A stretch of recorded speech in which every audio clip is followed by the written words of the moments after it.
Hi everyone, welcome back to our channel. আজকে আমরা বেরিয়ে পড়েছি মায়াপুরের উদ্দেশ্যে। আমাদের সকালবেলা আমার লুকটা দেখতেই পাচ্ছ, এখন মোটামুটি 4:30 বাজে। তো মোটামুটি এখন শিয়ালদা স্টেশনে নেমে গেছি, ঠিক আছে। এখন মোটামুটি ভোর হয়ে গিয়েছে, সকাল সকালই দেখতেই পাচ্ছ গবলুকে নিয়ে কিন্তু নেমে পড়ছি শিয়ালদা স্টেশনে। তো শিয়ালদা স্টেশনে নামার পর ওখান থেকে কৃষ্ণনগর লোকাল ধরে ট্রেনে উঠে পড়েছি। ট্রেনের মধ্যে দেখতে পাচ্ছ আমরা সবাই মোটামুটি বসে আছি, সবাই কিন্তু ঘুমে পুরো একদম মানে একটু ঝিমিয়ে আছে। তারপরে ওখান থেকে কৃষ্ণনগর লোকালে নেমে কৃষ্ণনগর স্টেশনে নেমে ওখান থেকে টোটো করে নিয়েছি, মাথা পিছু 50 টাকা করে। তোমরা চাইলে ওখান থেকে টোটো রিজার্ভ করে যেতে পারো। এই টোটো রিজার্ভ করলে কী হবে, তোমাদের কষ্ট করে কোনো ঘাট পেরোতে হবে না। এই যে টোটো দেখতে পাচ্ছ সবাই হাতটা নাড়িয়ে দিচ্ছে। তো ওখান থেকে বেরিয়ে টোটোয় করে তোমাদেরকে কিছুক্ষণের মধ্যেই পৌঁছে দেবে একদম মন্দিরের সামনে। তো দেখতেই পাচ্ছ আমরা টোটোয় উঠে পড়েছি, যাচ্ছি আস্তে আস্তে। চারিদিকের ভিউটা তোমাদেরকে দেখতেছি, বেশ সুন্দর লাগছে। তো এবার পৌঁছে গেছি মন্দিরে আমরা একদম ভেতরে ঢুকে গিয়েছি।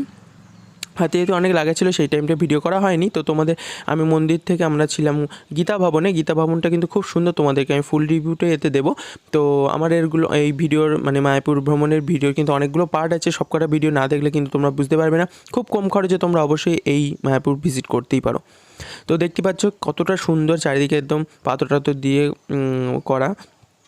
তো তোমরা এই ব্যালকনি থেকেই একদম সামনে গেলেই একদম যে নতুন যে মায়াপুরের মন্দিরটা তৈরি হচ্ছে সেটা কিন্তু দেখতে পাবে। আর ভোরবেলা দেখতে কিন্তু খুবই সুন্দর লাগছিল। একদম দেখতে পাচ্ছ সামনে কতটা জায়গা, পুরো একদম চারিদিকটা তোমাদের সুন্দর করে দেখিয়ে দিচ্ছি। এখন মোটামুটি 8:30 থেকে 9টা বাজে। তো দেখতে পাচ্ছ সূর্যটি যে একটু অসুবিধা হচ্ছে ক্যামেরায়, কিন্তু যথাসম্ভব আমি তোমাদেরকে দেখিয়ে দেওয়ার চেষ্টা করছি। তো দেখতে পাচ্ছ এই যে এবারে আমরা রুমে ঢুকে তোমাদেরকে ব্যালকনিটা দেখতে পাচ্ছ। আমরা যেহেতু শীতকালে এসেছি, তো এখানে কম্বল টম্বল দিয়ে দিচ্ছে। দেখো সবাই যেহেতু ঘরে ঢুকে গিয়েছে, জিনিসপত্র সব বার করা হয়ে গিয়েছে, সবাই স্নান টান করা হয়েছে। একটু পরে যেহেতু মন্দিরে যাবো, দেখতে পাচ্ছ দিয়ে দিয়েছে ব্ল্যাঙ্কেট, আর সব আমাদের জিনিসপত্র ছেড়ানো থাকবেই। তো দেখতে পাচ্ছ এবার দুপুরবেলা আমরা খেতে চলে এসেছি। খাওয়ার এখানে তো প্রচণ্ড লাইন। তোমরা এই গীতা ভবনে 60 টাকার কুপন কেটে কিন্তু অবশ্যই খেতে পারো। একটু লাইন দিতে হবে, বাট এখানকার খাওয়া দাওয়াটা আমি তোমাদেরকে দেখিয়ে দেবো কী কী দিচ্ছে, 60 টাকায় কী কী ভোগ পাওয়া যায় তা তোমাদেরকে দেখিয়ে দিচ্ছি। এখানে কিন্তু মাটিতে বসেই খেতে হবে।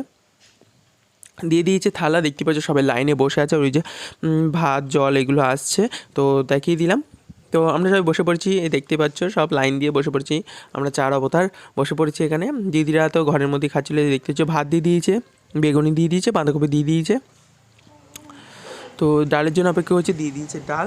তো খেয়ে দেখা যাক কেমন খেতে। তো খেয়ে দিয়ে তো বেশ ভালো লেগেছে। দেখতে পাচ্ছ পনির দিয়ে দিয়েছে, রুটিও দিয়ে দিয়েছে। পনির কিন্তু এখানে অনেকটা পরিমাণেই দিয়েছে, 60 টাকার কোয়ান্টিটিতে খাবার দাবার কিন্তু যথেষ্ট ভালো খেতে। তার লাস্টে দিয়েছে পায়েস।